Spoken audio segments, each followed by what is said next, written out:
لعبتي مع طقم هنود ما شاء الله وضعتي بينهم. لخلخوني.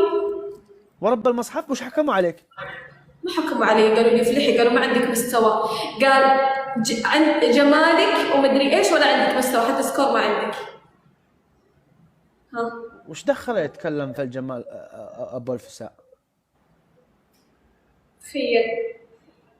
علي الطلاق لو اللي عندك، لا خليه يلعب بالها عقله، لا خليه يغذيه ونعم. تخيل يقول لي جمالك كذا بس على الفاضي، حتى سكور ما عندك. ابو حنش. يا اخوان كامري للتقبيل، ببيع كامري وادعم هلاف بالكامري. يا عينك، هذا المحسن المليان. تبيع الكاميرا عشان تدعمني؟ لك هي كذاب تحسبيني بفعل؟ قل والله. والله ايش؟ يعني لو كنت انا مثلا محتاجه ما بتبيع الكاميرا؟ محتاجه؟ ايه. يعني جيتك ما قلت بدعم، لك قلت ما لك بدعم. سعيد.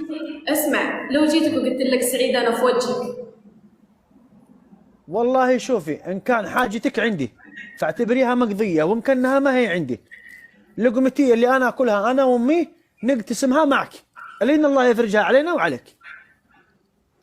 واو، جيبوني زي سعيد حنش. الله يسعد وجهك.